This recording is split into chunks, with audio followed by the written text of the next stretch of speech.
Okay, and we're recording. I'd also like to ask everyone, oh, I see someone has done it already. Thanks to Ardnagrath National School, to send in the name of your school and how many children you have attending as well. It's great for us to take attendance because that means we get more funding and all those things. We can run free eco weeks just like this one. So if you could please send in the name of your school and how many people are attending the talk today into the chat, that would be great. So let's get started for today. Like I said, my name is Sive and I am from ECO-UNESCO. ECO-UNESCO was founded back in 1986 by a group of young people, and our aim is to empower the young people who are involved with us to help protect our environment. We're proud to be one of UNESCO's affiliated clubs and a Sustainable Development Goals ambassador as well. We're a youth organisation and we focus on environmental education. We're also a registered charity and an NGO, and we work with young people, mostly between the ages of 10 and 25, all over the island of Ireland in schools and in youth groups. Today's session is going to focus on SDG 3, which is all about good health and well-being. And we have the lovely Darren, who's from ECO-UNESCO, and she's going to be doing a talk today about nature for well-being. There's going to be loads of questions, so teachers, get on that keyboard, be ready for the questions to come in, to send them into the chat. And without further ado, I'm going to hand over to Darren. Hello, everyone. How are we? Is everyone super excited that it's Friday? Maybe. We'll see it in the chat. All right, so as I've said, I'm from ECO-UNESCO. So what I'm going to do is I'm just going to share my screen here. Hopefully you'll all be able to see it okay. Now, we'll just make it a little bit bigger for you. There we go. Hopefully you can all see that. Give me a thumbs up if we're good. Excellent. So I'm from ECO-UNESCO, and you'll see a girl called Kaylee Harris down here. She's waving now. I'm not sure if you can see her with me presenting, but we both work basically in this area of all eco health and well-being in ECO-UNESCO. Okay. So what we do is we have this program and we call it the Eco Choices program. All right. And as I've said, ECO-UNESCO does loads of work. We work all over Ireland, but myself and Kaylee at the moment are just based in Dublin, but we'd love to be all over Ireland as well. And what we do is we work with all types of young people and we meet up after school. So like what we're doing here today, that we're chatting to you guys in your classroom, which is wonderful. And it's really nice to get that space to do it. So thank you so much to all the teachers for letting us join you today. But we usually work after school in different youth groups, and basically young people come to us, they want to hang out, they want to get to know other young people, and also we explore nature and just how it can be really, really good for us. And what we do is, when I say we pay special attention to people's well-being, is we talk to our groups, we see what they want to learn, what they want to do, what activities they want to carry out. Are they interested in nature? Because guess what? Sometimes they're not really. They just come to our group and they want to talk about issues that affect them, or then sometimes they just want to make friends. So what we do is we use nature, then we get out into the environment as much as we can, and we make that connection, because nature helps us with socializing with each other and things like that as well as making us feel happy and relaxed too.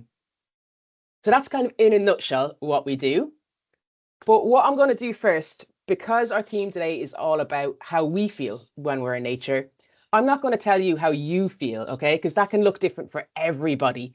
So I want you to think of your favorite place in nature, all right? It can be anywhere. I'm sure you'll all have very different places as well. And just in the chat there, think about, how do you feel when you're there? You might feel very different things. So throw in as many answers as you want. I know there's full classes here, so there might be loads. If I don't get to them right away, don't worry, we'll read the answers out as we go through the workshop as well, all right? So while we're thinking, I can mention mine, because the picture I have here on the PowerPoint actually gives a bit of a hint. My favorite place in nature is in the woods.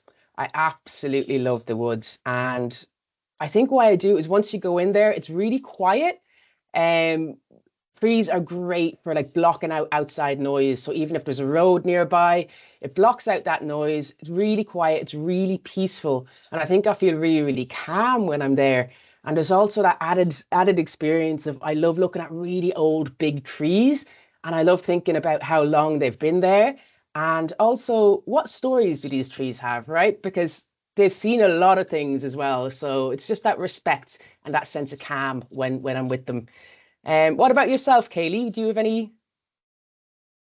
Yeah, I'm just having a look through the chat here actually at a few of our answers. The first one was the beach, and I think my favorite place to be is the beach as well. I love sitting and listening to the waves, and sometimes you might even get a nice sunset, but it's very relaxing. I like looking for rocks and seashells on the beach as well, which is a nice mindfulness activity. So yeah, I can read out a few of them if you want, Darren. Yes, please. That'd be great.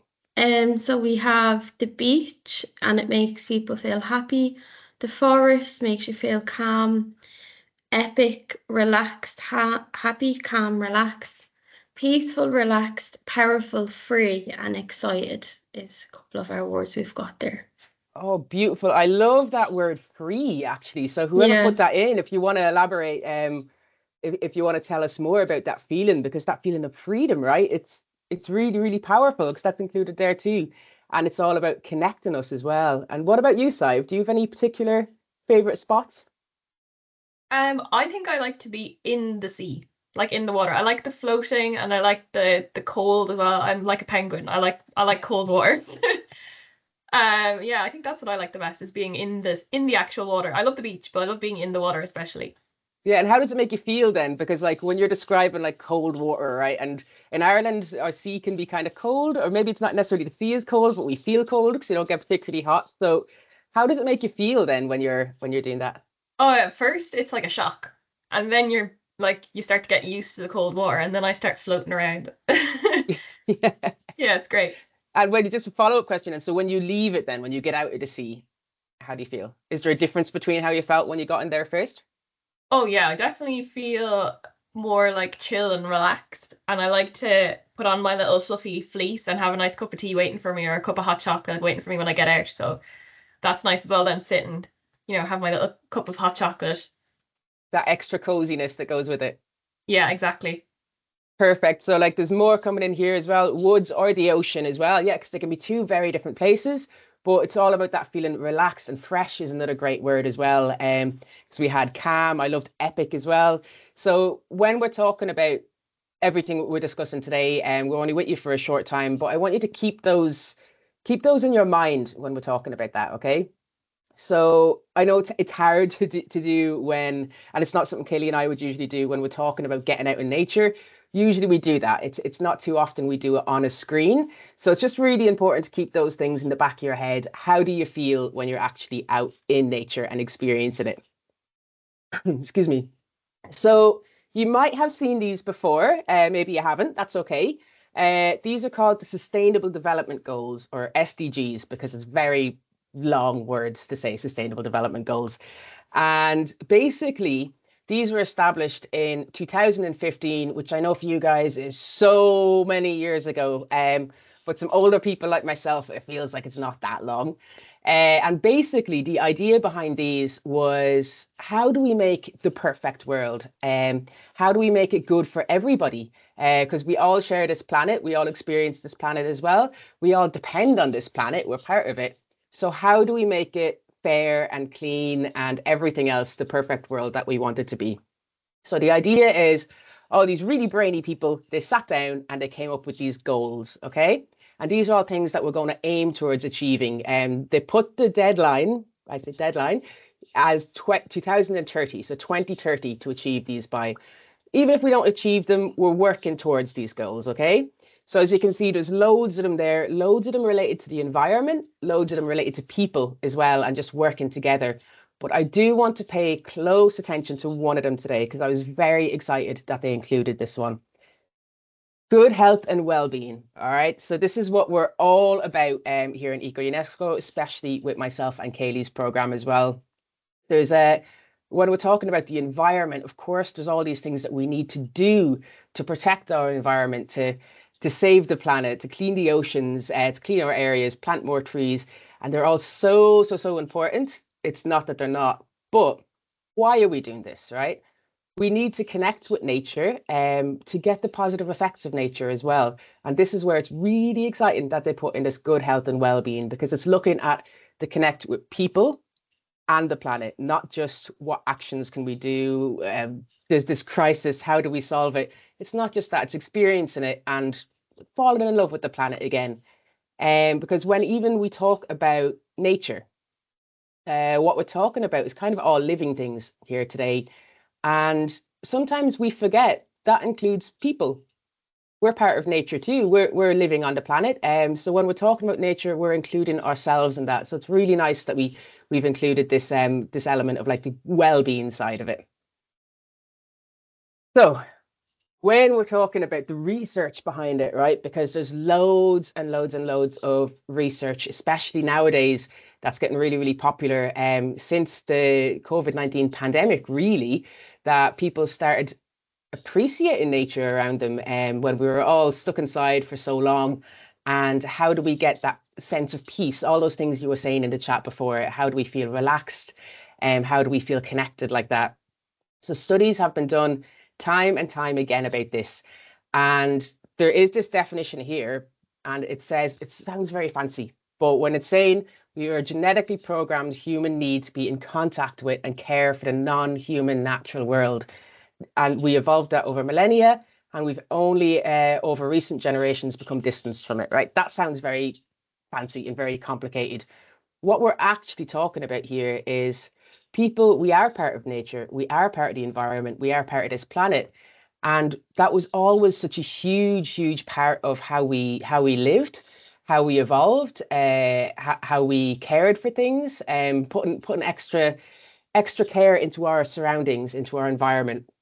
And what's happened over recent, so like your parents' generations, your grandparents' generations, your great-grandparents' generations, is nearly with everyone, we're getting a little bit more separated from it. And that can be due to a lot of things, but I guess one of the things you might notice like right away is there's a lot of concrete around now. There's a lot of towns, there's a lot of estates, and they're all kind of getting bigger and bigger, and we're losing a bit of nature too through that. And this is what we're talking about. We're getting a bit distanced from it. If we're not in nature, if we're not surrounded by it, we have to do things like we were talking at the very start of this session. Think about how you feel when you're in it rather than currently sitting in it. And it's making that connection again.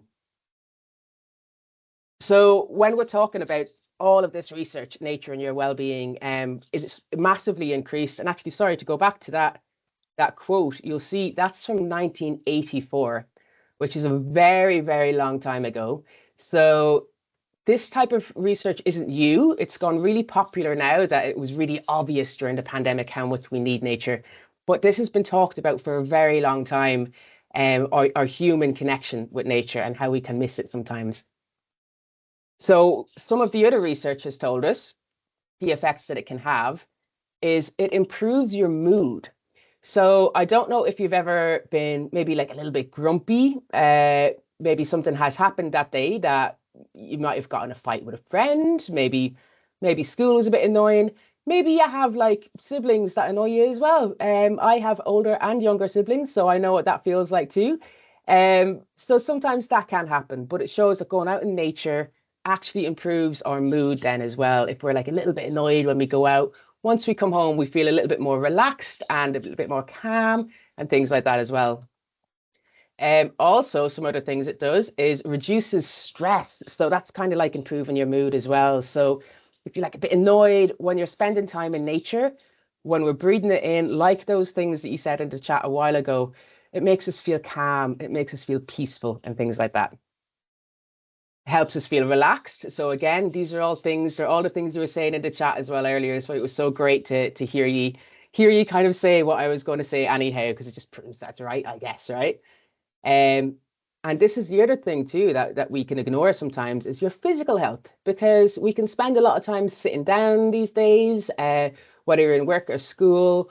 And when we get out, when we explore nature, you have to physically actually go out there. So maybe you're walking, maybe you're cycling, maybe you're swimming. It can be any of those things, but these things are good for our physical health too. And also being out in nature can improve our immune systems and things like that as well. You're breathing fresh air. It's right in your lungs and you can feel it. And And one of the ones that I'm really excited about is it's good for the planet too. So basically, when we spend more time in nature, we also increase the feelings of that connection with nature, right? So we feel part of it. We feel like we found our place in it, okay? So when we feel that bond, we often take better care of nature and our surroundings. And we live in more environmentally friendly ways because we've experienced it, we've appreciated it. So this benefits both people because we're getting all of these other good things out of nature, but also the planet as well. Once we're in it, we'll care for it more. And it happens in a non-obvious way. You'll find yourself caring about it. If you see rubbish, if you see these things, you're going to care more. You're going to want the place clean. You're going to want to mind nature a little bit more. Have you got anything to add, Kaylee, to that? I think they're all really good, but I think the one about the more you go into nature, the more you'll care about it.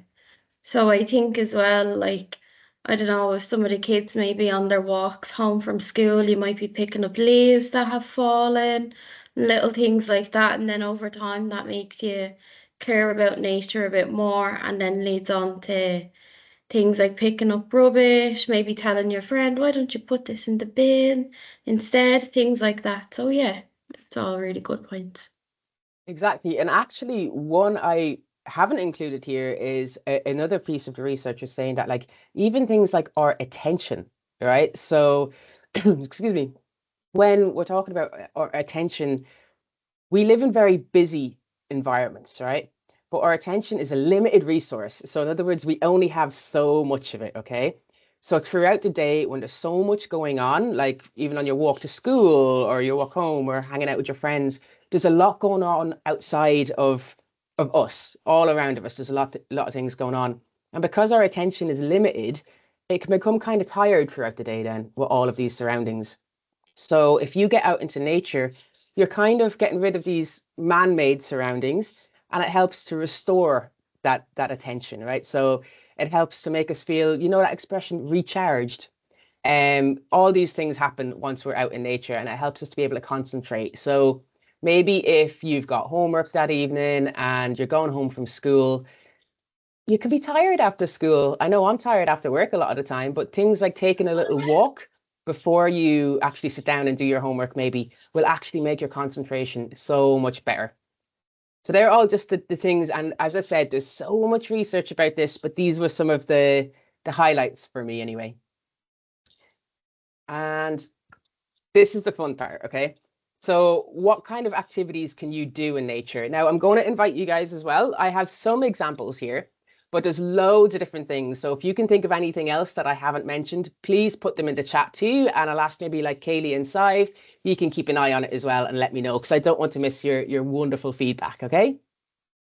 So one of the most popular things as well is nature walks. So nature walks are essentially going out for a walk in nature. It's not too complicated.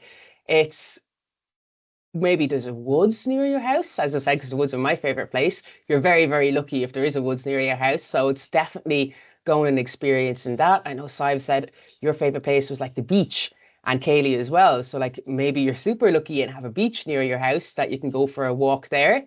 And it's just experiencing that too. So when you're out in your walk, I know this is weird because I'm saying this to you through a screen, but maybe when you're out in your walk, like not looking at a phone or not having headphones in or something like that, just listening to the sounds and experiencing nature, experiencing being out in nature, whatever environment that is. And this kind of links in with this one is noticing nature, okay? But a lot of the time, if I say notice nature, I guess you can think I need to be out in nature. I need to be in this really secluded place to be able to notice nature, experience nature.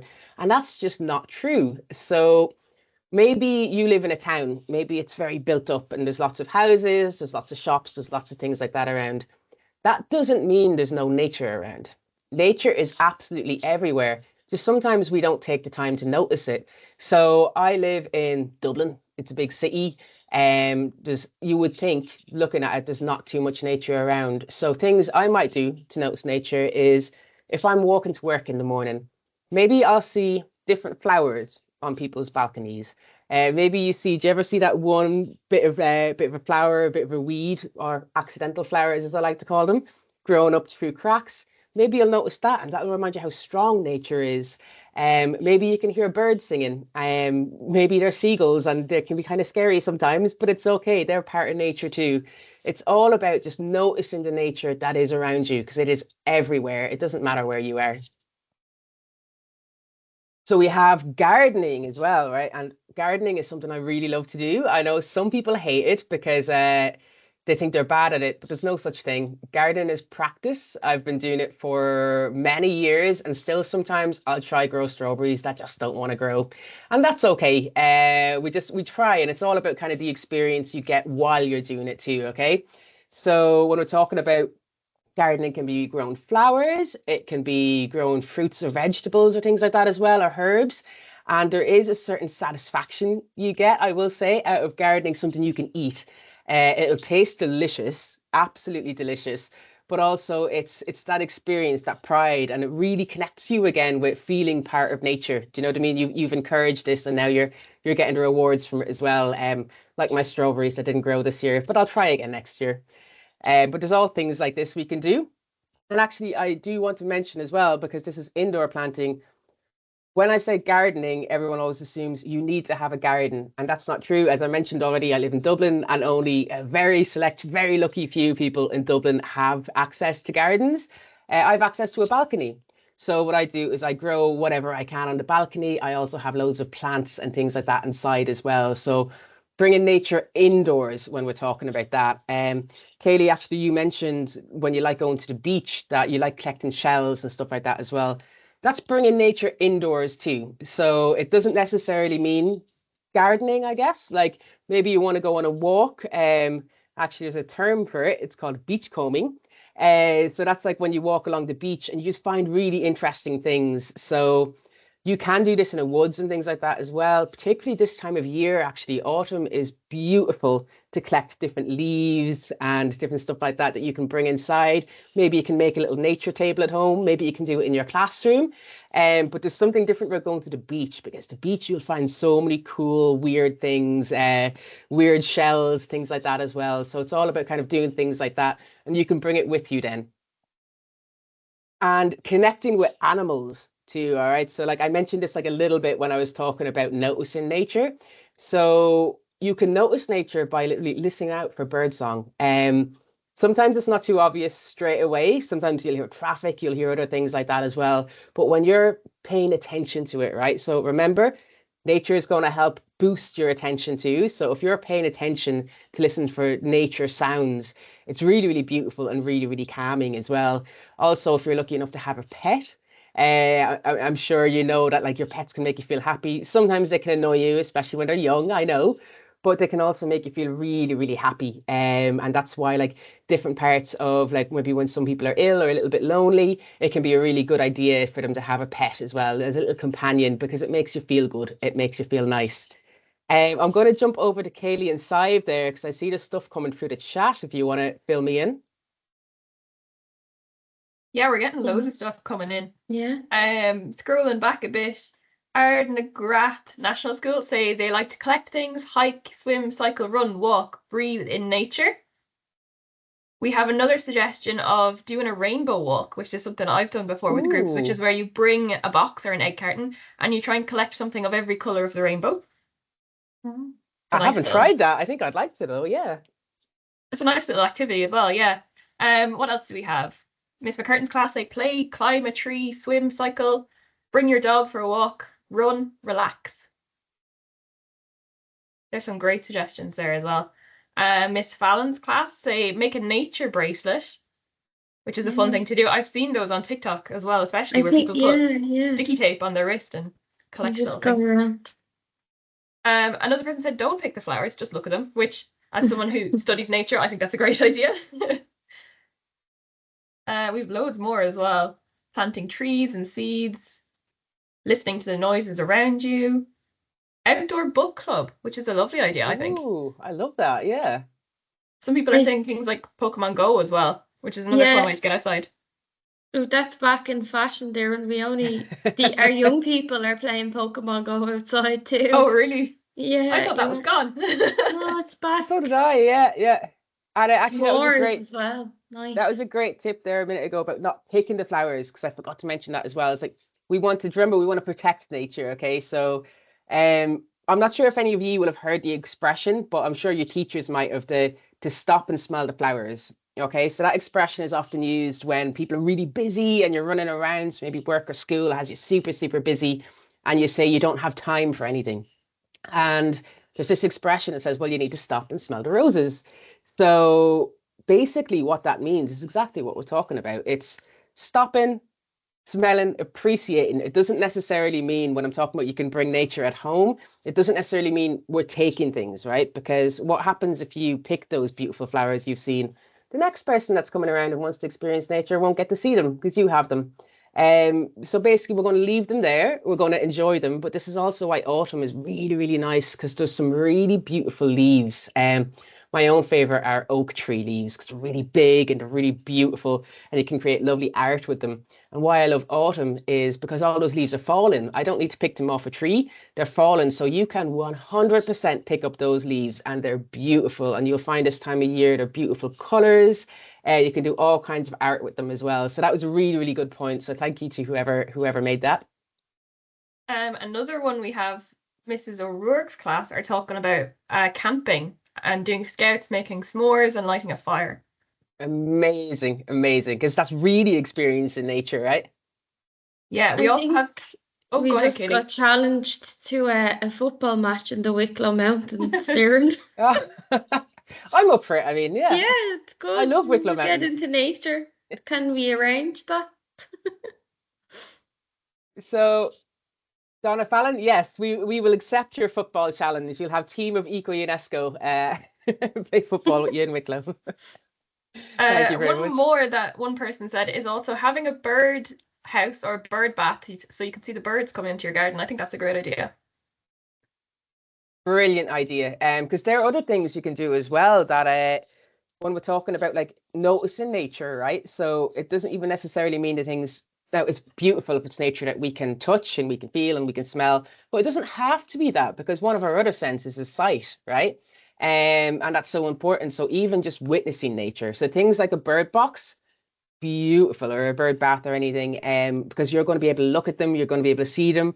But when we have things like that, we don't necessarily want to touch the birds, okay? Because they're living their own life. They're very happy as they are. Birds aren't the same as like our pet cats or dogs or anything like that. They don't really want human attention so much. They're so free, and they like to live their own lives. So doesn't mean we don't get to experience them, but we can watch them, okay? Because even actually we're in Ireland, right? So let's be fair.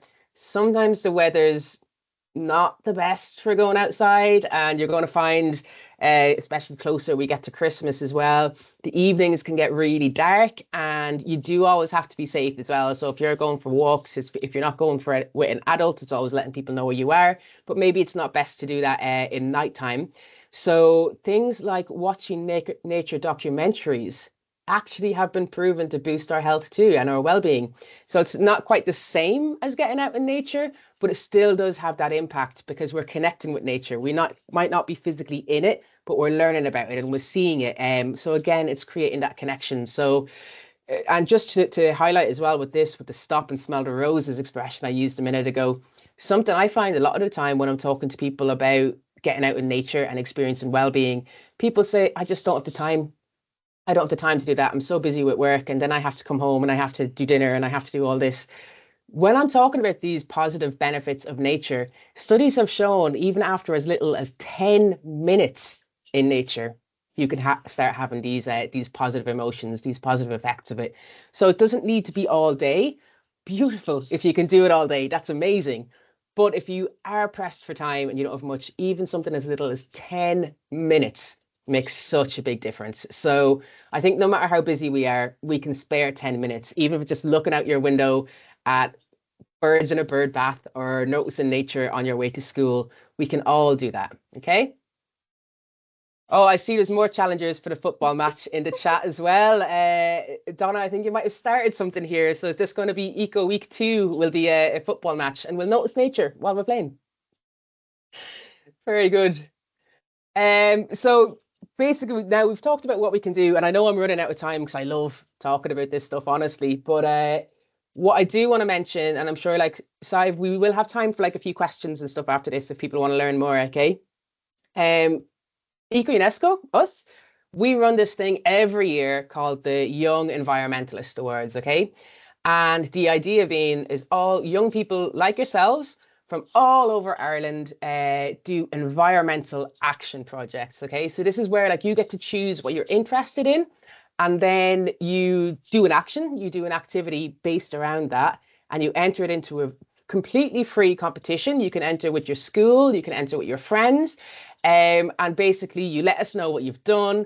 We have all these awards in May then as well that you get to kind of brag about what you've done too, because that's nice as well, right? You have to feel proud about it. But there's all these different categories in YEA, but I do want to mention one in particular because I showed you those sustainable development goals, all the big ones earlier. And I said I have my one favorite, which is health and well-being. So in our Young Environmentalist Awards, we have a health and well-being category, okay? So things that we mentioned there about getting out in nature and experiencing nature, when you're doing this as a group, these all can be directly linked to that awards category, okay? So like you're not just entering a competition and getting awards, you're also getting to benefit nature from it. It's a win-win. So it could be something that you're interested in doing as part of your class, or as I said, with your friend group, or if you're in a youth group or things like that as well. And Kaylee and I have worked with a few groups over the last few years, entering different things into the awards as well. So I can give you some examples of what we'd be talking about. And you'll see actually the first picture, the first one on the top row there, that's going to be this year's project. So as you can see, that's just an empty space. There's lots of grass. It's a bit overgrown. So that was kind of left to itself for quite a while, which is wonderful. We love to see nice nature, nice natural grass. Not everything needs to be neat and tidy. It's great to let things grow wild as well. But what we're going to do here is we're going to take one of those boxes and we're going to start planting with people in the community as well. We're going to be starting with maybe things like potatoes and things like that as well, things that we can eat, while allowing still some of it to go wild too. Because you'll see the pictures underneath that one then. So this is on the second row. The first two pictures are from the same place. So this is a youth service Kaylee there works with in Clondalkin in Dublin. And what happened there was they just didn't really have access to any green space. And so they think we can't have a connection with nature. What are we supposed to do? And so Kaylee went in and said, well, you absolutely can. Just sometimes when there's concrete all around, we think that that's not an option for us. And it's completely different. So Kaylee, you were working with a group actually the same age as you guys here as well. They were with an after school project, and they created this fairy garden, and they did all this planting in the garden as well, just to make it a nice outside space they can go to relax. Do you want to say anything else about it, Kaylee? I know you were working on that. Yeah, they were a primary school group as well. So we created a little green space out the back garden of our youth service, and we entered it into YEA. And there's a couple of other photos as well of it, but we actually won best display in YA, so there you go. Just throw that in there. Yeah, so it just shows you can do something and create a green space even if you're surrounded by concrete, or you might think that there's nowhere for you, but you can definitely. There was a couple of other things were planted in a few rows above.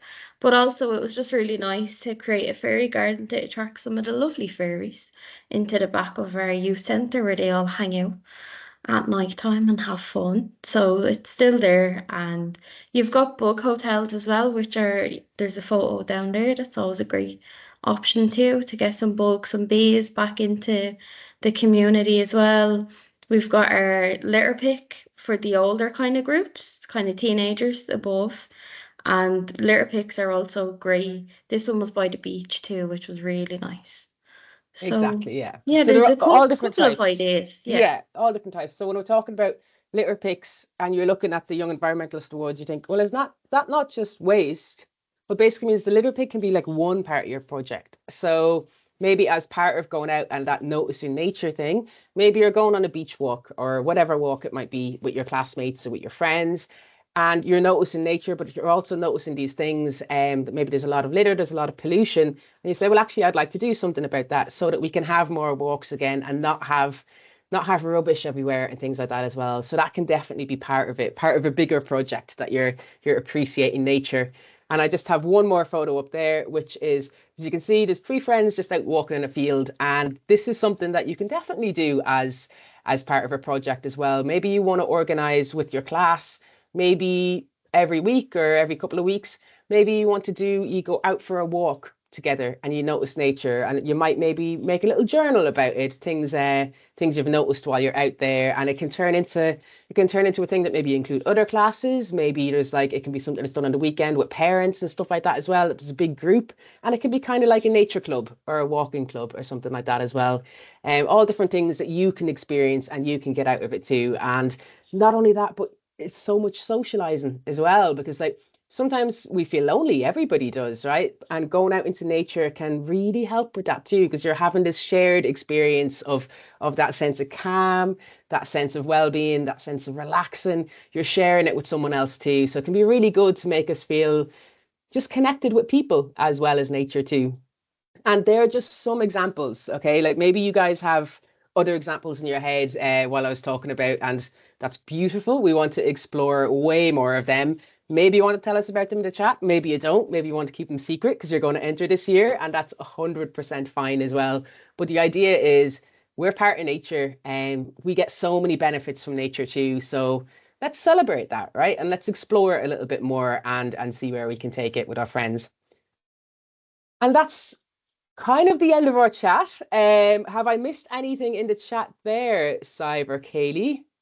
No, I think we're all good, Darren. Let's open up the floor to questions. Guys, if you have any questions, please send them in for Darren. I might just do my little end piece while the questions are coming in. Just because we are a bit short on time, but no worries. I'll share my screen again.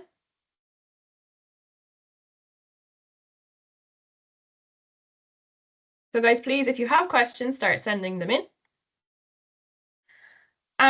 So my little piece that I'm just going to say here towards the end, this is mostly for teachers, to be honest. But if you can, please give us feedback on this week, all the events we're running. Feedback is really good for us. Like I said, it helps us get some funding and we can run more free things like this here. So the QR code on screen right now is linked straight to our feedback form. I'm also going to send it into the chat as well. So if you can't scan that QR code, no worries. I'll send it into the chat as well in just a few moments. I also want to remind everyone as well to send in the name of their school and the amount of people they have. Like I said, feedback and attendance, that's what gets us that sweet, sweet funding to run all these free events. If you want to get involved with ECO-UNESCO, there's loads of ways you can do it. Like Darren was saying, we have the Young Environmentalists Awards. She went into some lovely detail about a project there. If you want any more information, I'd say the best place to go is onto our website. We have loads of free resources and all the deadlines and all that good stuff that you might need to know as well. So if today's session inspired you, then go straight to our website and register for YEA. You can register up until November, and the project deadline is in the new year as well. I think it's in January sometime. We also run workshops, which are great for primary schools. So if you want someone like me, for example, to come to your school and deliver a workshop about anything at all, including ecology, about marine life, fashion, waste, food, whatever you want, then have a look on our website or email bookings@eco-unesco.com or .ie, apologies. And if anyone is really, really interested in a workshop, I can send in my email as well, and you can get in contact straight with me. We also run youth groups, like Darren was saying. If you're based in the Dublin area especially, they're great. We also have our YSD club, which runs in Drogheda, Galway, Maynooth, and possibly Cork. We'll find out. Eco Week, there's only one more session this week. We're nearly finished. Our last session is all about waste, and it's with the Rediscovery Centre here in Dublin. So that's all about giving waste new life. If you want to get involved, you can still sign up for that event. Have a look on our Eventbrite, and you'll see it down there. It'll be the last event for this week. Thanks so much for getting in contact, or for watching this session. If you want to contact us, you can see our phone numbers on screen right now. We also have this general email address if you want to know anything about ECO-UNESCO. It's info@eco-unesco.ie. And like I said, most of the information you could possibly need is on our website, which is eco-unesco.ie as well. We're also on social media at ECO-UNESCO on everything. So if you want to see what we're doing day to day, have a look at our social media and you can catch up with us that way. This video will also be available on our YouTube channel in a couple of weeks once we have it a bit edited. So if you want to watch back this session as many times as you want, it'll all be free up on our YouTube channel. So with that said, let's see if there's any questions for Darren, or if you want to say anything to finish off. I'll leave this on screen just for a few minutes so that you can take down our contact information maybe.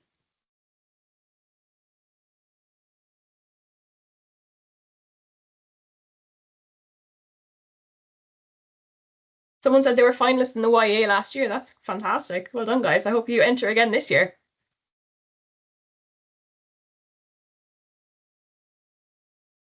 Out of curiosity, what was your project in YEA last year? I'd love to hear about it. Thanks to Riverstown School in Cork for sending in their attendance. It's great. Oh, that we know how many we're up against in the Wicklow Mountains, 20. I don't know if the three of us are going to have a bit of a challenge. That's a big football match.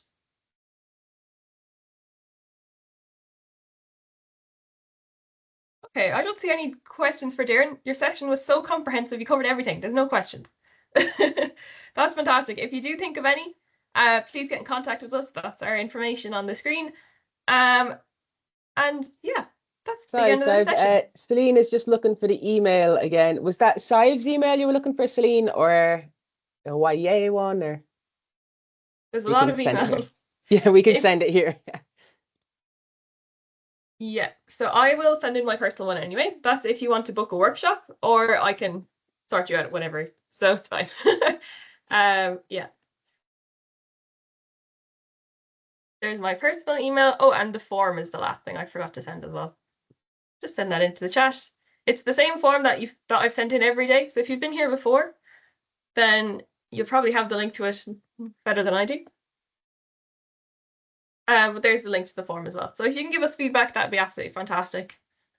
Yeah, and I've just popped my email into the chat there as well. If anyone wants to get in touch, maybe you're thinking about doing a project about eco-health and well-being, or maybe you just like to chat about more activities you might be able to do, feel free to get in contact.